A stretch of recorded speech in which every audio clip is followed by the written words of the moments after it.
You're listening to the Trailblazers podcast, episode 53, with Dr. Rae Wynn-Grant.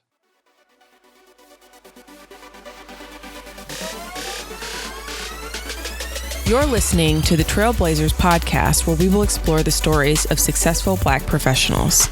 Join us as we highlight the knowledge, resources, and tools of these accomplished trailblazers to help provide the know-how, confidence, and motivation you need to blaze your trail. And now, here's your host, Stephen Hart. What's good, people? Today, I am thrilled to welcome Dr. Rae Wynn-Grant to the podcast. Dr. Wynn-Grant is a large carnivore ecologist with the American Museum of Natural History. She's a pioneer among Black women, and she's attained a Ph.D. in her field, where she studies the American black bear, African lions in rural Kenya and Tanzania, and grizzly bears in the Greater Yellowstone Ecosystem. Now, Dr. Wynn-Grant has attained 3 degrees, including a master's degree from Yale University and a Ph.D. from Columbia University. So, she's a really smart lady who's passionate and has a purpose about her, and you're going to pick up much of that from this story today. I found it so inspiring, and so I won't delay much longer. Let's go ahead and dive right in. It's my hope that you guys would share the love, tweet us up, just get the word, help me get the word out about Dr. Rae Wynn-Grant. Thank you. Enjoy. Rae, thanks for being our featured trailblazer on today's episode. Thank you for having me. I'm excited to be talking to you guys. So we're at the end of another day, but truly still in the beginning of a new year, right? So as you reflect on your life to this point, what are you most grateful for? Oh my goodness, that is a fantastic question. And my answer is not a canned answer. It's absolutely genuine, but I have a beautiful little baby girl who I guess isn't really a baby anymore. She's a toddler. So I have a beautiful little toddler baby girl. She's always a baby. And I have to say it was definitely a very steep learning curve for me to figure out how to be a mom. I don't have any other little kids in my family, so I didn't have a lot of experience with them, but I feel like I've got the hang of it. It's been, a year and a half, and I'm finally getting the hang of it, but she's what I'm grateful for every single day. And I have a wonderful partner as well, and my husband. And so I'm tremendously grateful for the two of them. Couldn't agree with you more. Everyone on Trailblazers probably knows by now that, I'm a proud papa myself. And, I often share, even though you share that, you don't have many kids, I share with new parents all the time, that being a parent for the first time is the hardest job in the world with no prior work experience, right? Oh my goodness, it's ridiculous. Some people are naturals. I am not one of them, but I'm figuring it out day by day. Absolutely. Absolutely. So you're a girl that grew up in California, right? Yeah, I'm definitely a Californian. I haven't lived there in quite some time now, but I was born in San Francisco, nice. In the city, in the Fillmore district, to be precise, for the listeners who might be familiar with the Bay Area and San Francisco. And the majority of my family is still in the Bay Area, scattered throughout different parts of the region. Nice. Was becoming a scientist a passion of yours as a kid? That's a great question. So, when I get asked things like that and similar questions, I have to be honest that, there aren't any scientists in my family. And certainly science wasn't necessarily a topic of discussion in my household growing up. I don't have parents that, sat around teaching science or talking about science at all. So I wouldn't say it was necessarily a passion of mine as a kid, but I was exposed to science, and in particular environmental science and the natural sciences through television. So I was an urban kid and would watch, nature shows on TV and just absolutely fell in love with what I was seeing on the screen. I didn't necessarily relate that to science necessarily. It wasn't clear that the people going out in, the field on these nature shows were scientists. I had this feeling that science was something done in a laboratory. Lab coat. Right. Which it is, which certainly that's what, people in lab coats do. They're doing science, but I didn't realize that scientists could have such broad careers and research interests. So yeah, I can honestly say that as a kid, I wasn't passionate about science, but I was passionate about, or I wasn't knowingly passionate about science, but I was passionate about a field of study that I later learned was a scientific field. And I'm so glad that I was able to make those connections. So, what intrigued me most about having you on was really trying to understand the motives behind a Black girl wanting to study large carnivores like lions and bears. So, Rae, tell us why you decided on becoming a wildlife biologist. Yeah, absolutely. So it stems from these nature shows that I used to watch. So I was an urban kid, and I, didn't have a family that went hiking and camping and skiing and doing all of that outdoorsy stuff. And I'm sure a lot of other people who grew up with Black families can relate to that. But again, I watched TV and I would see these, white Australian or British, older guys on the screen as nature show hosts, trekking through the jungles and interacting with wildlife, and especially large cats. So in jungles of South America or in the savannas of East Africa, these large cats, which are, large carnivores, were extremely captivating to me. I just thought they were fascinating. And I remember saying to my parents a few times, I want to go to the jungle and I want to see jaguars and I want to see lions and I want to see cheetahs and I want to see leopards and I want to see all these large cats and learn about them. And, that was amusing to a lot of people. My parents were always extremely supportive, but that didn't necessarily know how to make the connections to get me there, and didn't necessarily know that it was a field of study that was available to me or to young people like me. So if you fast forward over, going through high school and, kind of starting a pre-med track in college, I eventually was introduced to large mammals in East Africa through a study abroad experience in college. And it was there that I got hooked on large mammals in general. I mean, the continent of Africa has the largest land mammals in the world. And I think they're fascinating. And I think size just makes these animals so much more impressive. And in particular, carnivores are often perceived by the public as extremely vicious and very scary and extremely dangerous. But they face these critical conservation concerns where, because of the way people perceive them, they're especially vulnerable to persecution by people. So there's all this human-carnivore interaction. So if you think about lions in East Africa, you don't always think about them interacting with people, but they really do. Sometimes people will make deliberate efforts to keep lions away or even kill them because they're threatened. Same with bears that I study in North America. A lot of people are really threatened by bears, and because of that, bears face, human-induced mortality, which is a major concern in terms of, keeping them from going endangered or extinct. So that human element to the conservation of large carnivores really drew me in. And essentially, long story short, that's how I became a large carnivore ecologist, is that I wanted to fuse the human aspect with the wildlife biology aspect. And I've been able to do that fairly successfully. I give you power, Rae. The Jamaican in me. If I had to work around lions and bears, I don't know if my colleagues would hear more English or more patois. Maybe words not suitable for the podcast or the bears. It can be very intense work. I will definitely admit that. It's not for the faint of heart. So, I hear you, but, are you the human in the study, and are you worried about the dangers of being in their habitat? Like, are you in harm's way with your work?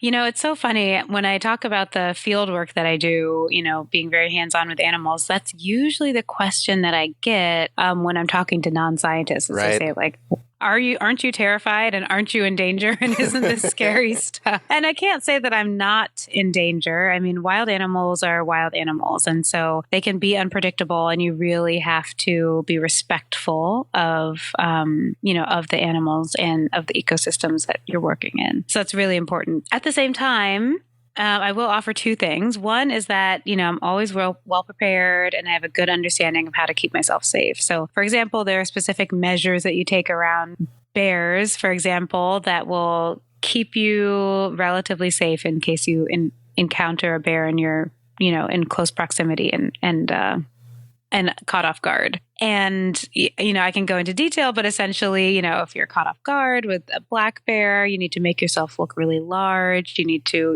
shout at it, that kind of thing. And if it comes down to it, you can spray some bear spray, which is essentially like mace or pepper spray their way. And they hate that kind of thing and they should run off.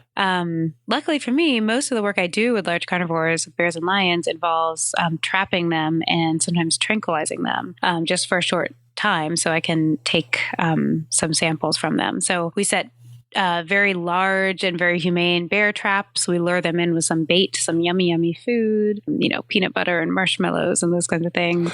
And then we'll set them in a trap. And once they're trapped, they're unable to harm us, but we're able to tranquilize them. So they go to sleep for about an hour. And during that time, we can take hair samples and blood samples. And I attach GPS collars to them, which is like a really large dog collar with a GPS tracking device that allows me to know where they are at all times, which helps me measure their behavioral patterns. And we do the same thing with lions. So usually I'm working with trapped and tranquilized animals and, we release them in a very careful way once they wake up. And the last thing that I will say about being afraid is that more often than not, the biggest dangers of field work involve other people. So actually people can be a really dangerous species, when you're out doing field work. So usually when I'm thinking about protecting myself, it's protecting myself from anyone I might encounter in really, really remote areas of the world. Wow. Where in East Africa were you? Yeah, the work I do in East Africa is primarily in Kenya and Tanzania. Wow. So there are lion populations that live in the Maasai steppe ecosystem. Okay. And this is one ecosystem that happens to be transboundary, meaning it crosses two different countries. So southern Kenya and northern Tanzania are all one big ecosystem, but there just happens to be a political boundary there. And the lion populations there are, endangered and need extra protection. And that's where most of my work over there is based. Wow. So what does your typical day, how much of your time in your work are you actually spending in the field versus doing research here? Yeah, that's a great question. It's so easy for me to brag about my fieldwork as if I get to do it 100% of the time. And sometimes I wish that was the case. So I have to say it changes. It fluctuates from year to year. In the year and a half that I've had a baby, I certainly haven't done as much fieldwork as I do in the past, but it looks like my fieldwork is ramping back up by choice. And so I'm actually pretty excited about that. But I would say in general, I probably spend 70% of my year outside of the field. So, working in the office, doing data analysis with the data that I collect in the field, right. Teaching courses, learning new techniques and trying out new statistical software, in order to do my data analysis and that kind of thing. And also, I do a lot of mentorship. And being based at the American Museum of Natural History in New York City, there's a lot of outreach that we do there. There's also just a lot that I get to learn from my colleagues. So I participate in different groups where I'm just absorbing new ecology, new wildlife science from the people I work with. And then probably about 30, maybe sometimes a little more % of the time, I'm in the field. So I am in rural parts of Western Nevada studying black bears and their movement and behavior. I am in, parts of East Africa studying similar research questions with African lions. And I actually just last month got back from a long expedition to Madagascar where I was looking at some primate communities of lemurs in particular and a rainforest in Madagascar. And so those field days, a day in the life of a field biologist is really exciting. I'm sure. Sometimes uncomfortable. So, working in rainforests, is amazing, but sometimes you're, spending time peeling leeches off of your body and, or just trying to stay warm when everything is completely soaking wet and it's nighttime and you can't light a fire. But for the most part in the field, you're just waking up at dawn when the sun rises, usually around 6. And, heading out for the day, trying to just maximize the amount of distance you can cover, usually on foot in a day. Tracking large carnivores is an all day, all week, all month process. So certainly when I'm looking for large carnivores like bears and lions, it can take a long time. And many days I come back empty-handed. A really cool tool that I use in almost all of my work is what we call a camera trap. So I mentioned before that I trap animals in physical, barrel traps and cages. But camera traps are a great tool used by lots of different biologists, where it's essentially a motion sensor attached to a camera that will put in trees, on the forest floor, et cetera. And whenever anything large walks by, it'll take a couple of images. And those are really great because we can set them all over the forest, and they essentially are able to collect data when we're not there. Right. So every so often you go find the tree where you attached your camera. And you get some goodies. Take out the card and you get to see what walked past. I mean, very often you'll get a bunch of squirrels or a bunch of, raccoons or something came by. But, if you're lucky, you'll find, bears on your camera trap, and you can identify if it's, a couple different individuals of a certain species. It's been really fun. I've set camera traps right up by my tent night after night, and I'll see mountain lions walking by and bears and, lots of different bobcats and lots of different species that you're not able to see when you're just walking around. So wow. It's really fascinating, and it helps us understand the behavior of animals and, the movement of species without being very invasive. This is awesome. But, Rae, I'm sure, without question, there are very few people that look like you in your field of work. And I know the journey, probably has, as you just echoed, it feels lonely at times, right? What's been one of the biggest lessons you've learned that, maybe helps to keep you going now? Yeah, so you took the words out of my mouth. I know of very few people of color at all, let alone African Americans, who are involved in conservation science. The ones that I know, I'm very close with, but it's certainly a field that can benefit from improvements in diversity moving forward. With that said, I consider myself a pioneer in this way, and I think that's an honor. Hopefully, I won't be, the only, for a while. Right.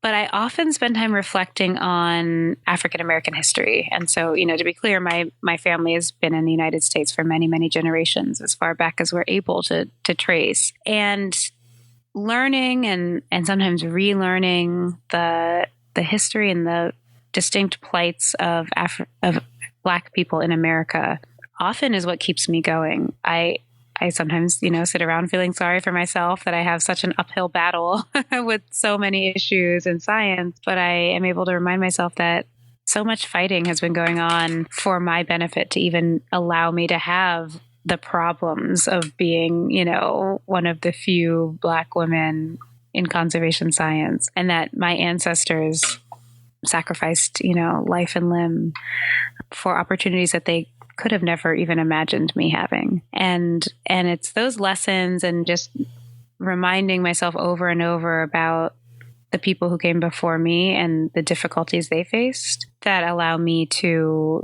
to continue being energetic and being strong to push through a fairly lonely and isolating environment. Yes, I appreciate that. That's awesome. As a scientist, I know that you thrive on discovery. You shared this with me in our initial call. I'm curious to know, could you maybe tell us about something amazing that you discovered in your research? Yeah, certainly. So, I hope that those listening find it interesting. You never know with biology whether the biologist is the only person who's excited about this stuff. But certainly, more recently in the research I've been doing with black bears in the United States, I've found that there are some changes in the way that I model some of the data. So there's a statistical modeling technique that you can use that's very standard. And I actually spent some time updating this technique and trying it in a different way. That essentially allowed me to look at a very fine scale assessment of the landscape. So looking at the way humans have modified the landscape that bears live. And usually carnivore ecologists look at large-scale patterns of human modification. So, for example, there's a big city here, there's a big city here. So we know that big cities are going to be dangerous for these animals. Right. But if we take a finer scale approach, I've been able to discover that actually there are some really, really small and subtle ways that humans are influencing carnivore ecology. For example, even the presence of hiking trails in some forested areas is actually changing the way large carnivores like bears are using the landscape and they're avoiding certain areas that might have human activity, once every few days or few weeks, just through hikers and bikers and, outdoor recreation that we just weren't sure about before. We knew that bears weren't attracted to areas with a lot of roads in them and a lot of heavy traffic, but even light foot traffic is actually changing the behavior of these species and causing them to select different parts of the forest. So that's a major discovery because it also has implications for some of their reproductive behaviors, like hibernating. So bears actually give birth during hibernation. Really? Oh. Mm-hmm. And so there are certain parts of the forest that might be super ideal for them to find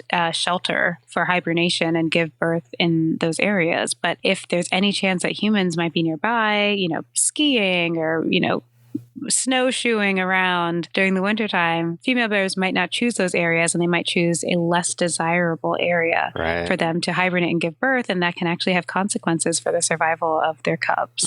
So again, that's a science-y discovery, but it really means a lot of, what kind of policies we're going to make in terms of keeping people, out of certain types of habitat just to protect animals. Right. This is awesome. I'm learning so much in this interview. I could go on and on. Are you kidding? Carnivore ecology is my jam. So, often hear stats, right, about women of color being the fastest growing segment of entrepreneurs today. But I'm curious to hear maybe your thoughts on, what might be some of the biggest hurdles that prevent young women and people of color from pursuing careers in the science world, right, as scientists and researchers. Yeah, absolutely. So to be clear, I am myself getting an education on, diversity, equity, and inclusion issues in science. Yeah, I've always kind of used my own personal experience as, lessons for what we can do better and, what we can learn. But my personal experience is just my own and can be very different from the experiences of other people who are trying to break into science and in particular the environmental sciences. Absolutely. So, it's different for everyone, but I do feel that some of the barriers that folks of color are facing start very, very, very early on. Often in these circles, we talk about a pipeline. So, you don't just wake up one day and become a conservation biologist or a wildlife ecologist, but it's something that takes time and often takes a lot of formal education. And there's essentially this, pipeline idea, and some people are debating the use of that term where, you have this linear path where you start, in being interested in high school, and then you pursue this field in undergraduate school, and then, get a master's or Ph.D., and then boom, you're a ecologist. And I find that certainly folks are discouraged from even approaching a field like this very early on, and probably, before they even realize that it's for them. I certainly didn't receive a lot of encouragement as a young person to explore the outdoors or even consider it as a career. And I find that people of color are also probably discouraged from going in that direction as well. Yeah, I was wondering if even awareness of, you've shared so much right here in this call that I was unaware of, right?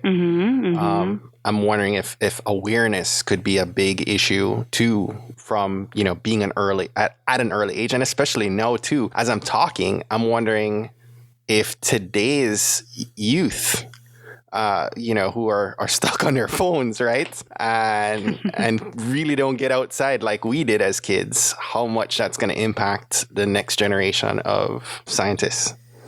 Yeah, absolutely. It's definitely something that we're talking about. I mean, we are talking about, raising awareness. There are distinct communities that don't have an understanding of, this career path at all. There's also there's a lot of things, there isn't necessarily a ton of money in conservation science. It's not an industry you get into, for the money necessarily. And there are a lot of communities, especially communities of color, where if you're going to pursue a profession, your goal is to make enough money to support yourself and likely your family. So certainly, there needs to be more opportunity there for people to find environmental protection and environmental science highly profitable so that it is a viable career choice for them. And as well, I think changes need to be made in what type of education is required to be someone who works, for the environment and to study the environment and protect it. For a long, long time, like I said, there was this, linear career path that included a lot of, high level education. And I would argue that that's not necessarily always mandatory for someone to just work to learn more about the natural world. I think that there are lots of different types of knowledge and experience-based knowledge that can really contribute to this field. So there's a lot of barriers there. Some of the barriers are just, racism in general. When a person of color is busy fighting racism and fighting stereotypes in whatever part of their life, they might not be as available to explore alternative career paths, period. So there's some of these very large scale issues that need to be knocked down, as well as, more achievable things like just raising awareness about this profession. So that said, what suggestions would you like to share with the young women listening and men too, of course, who have an interest in the sciences, and maybe even so for the parents, right, of young girls and boys who are listening, who want to expose their kids to sciences like yours truly?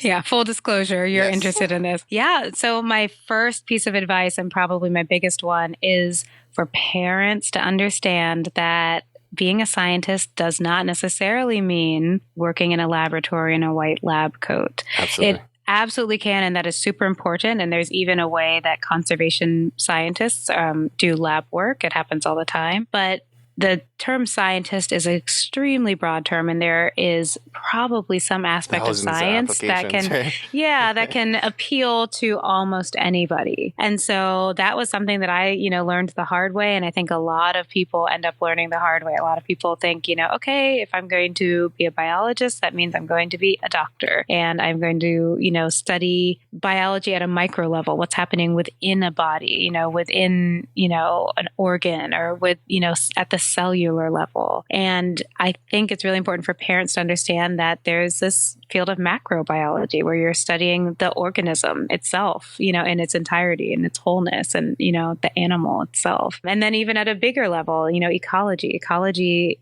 as essentially the definition, is the study of organisms and their interaction with their environment. So that, to some people is very fascinating. To yours truly, it really is. And essentially, I think it's just important for parents to encourage their kids to explore, what type of science speaks to them the most. Not to discount, there's also social sciences. I mean, that's a thing, exploring humans and the way humans interact with their environment. All of this contributes to our understanding of the natural world and how it works. And there's really a need for a more interdisciplinary nature for this. So that's my one piece of advice. I just think that people shouldn't necessarily shy away from thinking of science as something really, really large and complex. And I have one more thing that comes to mind. And this is something much more personal, but I spent many, many, many years, especially in high school, not necessarily performing very well in my classes. So I didn't get outstanding grades when I was younger, especially in my science and math classes. And because of that, I didn't necessarily think that I should pursue science. It wasn't apparent to me that this was a strength of mine. Right. And certainly, when it came to my parents, who, were a tremendous influence in my life, they felt that I had strengths in other areas that I should pursue. And as it turned out, I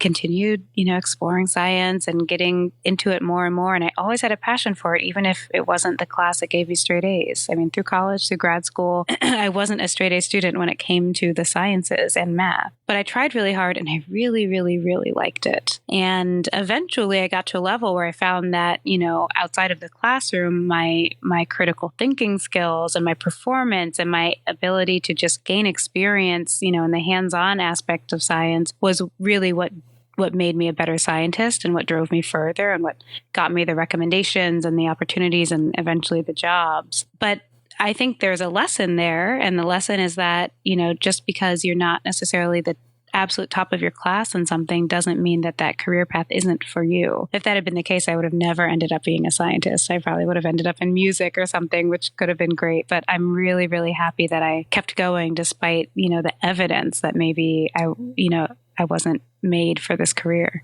Rae, Thank you for all this amazing wisdom you're sharing. I'm doing my best. You're absolutely welcome. I am so inspired by and blessed by your words in this episode. You're spreading that Black girl magic. Thank you, Stephen. I know some of the ladies in our community, many of our academics are loving on you right now as I hear this. I can just envision some of the tweets I'm getting. So, as a listener yourself, we love to hear about the resources and tools of our trailblazers. Could you maybe share a book that you've read that has inspired you most? Yeah. Oh my goodness. So my gosh, I wish I read more, but when I do read, it's almost always fiction. Right. I really like to lose myself in fiction, and I have, some favorite authors. Octavia Butler is one of them. And I also read a lot of Puerto Rican female authors and really?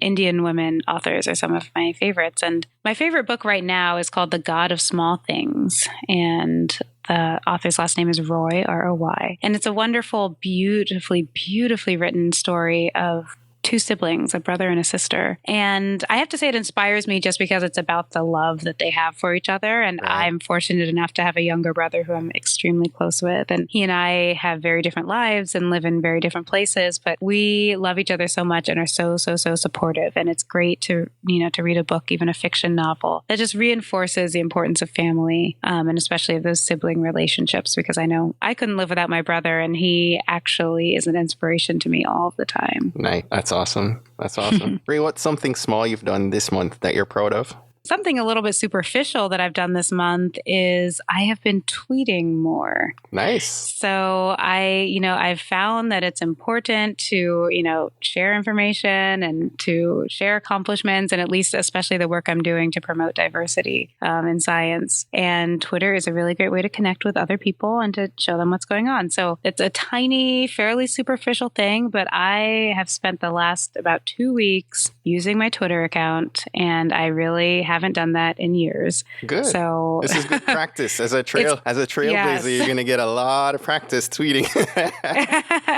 Yeah. So I can't say that I'm stepping it up officially, but I have stepped it up, and I am giving myself that credit. I did it. So that's where I probably share content the most and engage the most. So you'll definitely see quite a bit about your episode on Twitter Oh, fantastic. Well, I'm ready. I am ready to retweet. I'm on it.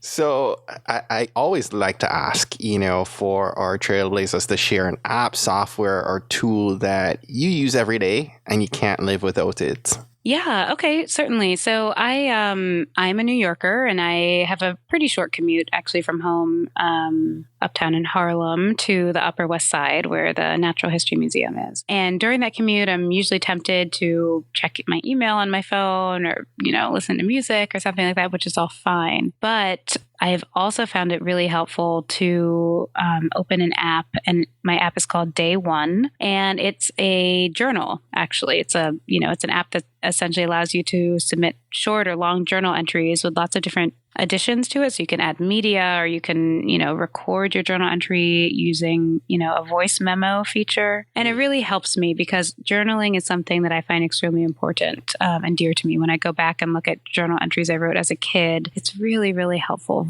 to me to even just understand myself and my own growth. But I've been terrible about keeping a journal in my adult life. Yeah, it's really hard. Admittedly, it's less hard in the field. It's actually a great time, when you're camping for months at a time. That's easy to keep a journal, but in my hectic urban life, I don't do a great job. So Day One is a great app that I recommend to people that allows me to jot down my feelings and my thoughts. And even if I'm not able to type it with my hands, I can actually just speak the entries and record the audio, and it just translates it to text. Oh, it does. That's neat. And it's been really helpful for me to just keep track of my life and my feelings. That could be an app for authors to use, maybe. Yeah, absolutely. I mean, if there's a way that you can just speak off the top of your head and, right. Not have to be careful with crafting your words and typing them with your thumbs, listen, I'm all for it. I've been trying to do the same this year with journaling. I can't think of what book it was, but it was encouraging me to begin a daily journal. And one of the things I'll do is, even if I don't have a lot to add, I just get in the habit of even writing a sentence or two on the day. And, it encourages me to continue the habit. And on those days that I have a lot more to share, then I can type away.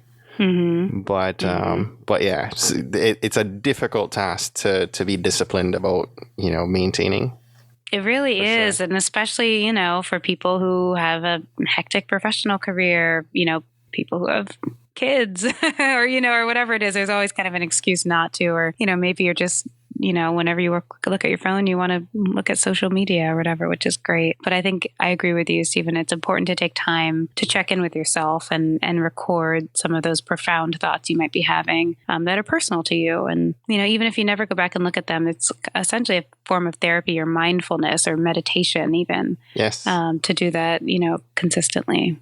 Yes, absolutely. Great resources here, Blazer Nation. If you're listening in the gym or in the car and you can't write these resources down, don't worry about it. When you get to a PC or you get to your phone at a later point, you can hop on over to tbpod.com, and I'm going to make sure I share all of Rae's resources on our show notes page. You can access that at tbpod.com. Rae, I'd love to invite you, as we get set to wrap up here, to maybe share one action that all our aspiring trailblazers listening in right now should take this week to help them blaze their trail. Yeah, it's such a good question. And I'm going to give an action that might sound fairly intimidating, but it's something that I actually just did myself. So in general, the action is to be brave. Yes.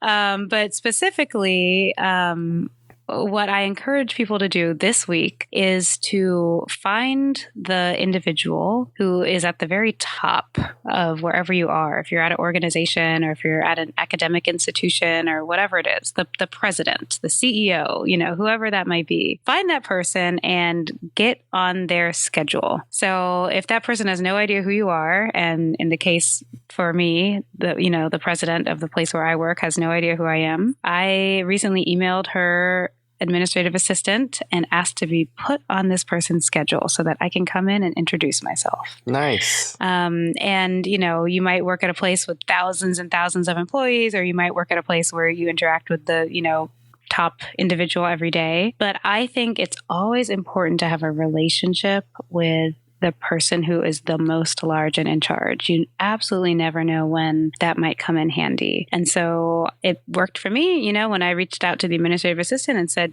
is there 10 minutes in the president's schedule in the next week or two that I could pop in and introduce myself and, and just chat with her and ask her some advice? The answer is so rarely going to be no. And I think it can only elevate you even more. So that is the advice that I would give to listeners. Just, it takes a little bit of bravery if you feel uncomfortable, but I think it's absolutely worth it. I love that. I'm going to encourage everyone listening to take Rae up on that challenge and definitely take that action. Rae, tell us how we can stay connected to you, and we'll go ahead and wrap up for today. Yeah, absolutely. So I, again, am a conservation biologist at the American Museum of Natural History. If you Google me, you can probably find my page there. Please swing by the museum anytime. It's a great institution, and I encourage you to look for me there. But again, on social media, you can find me on Instagram and Twitter at Rae Wynn-Grant, all one word. And I'm also on Facebook. So please look out for all of those places, and you can link to my website.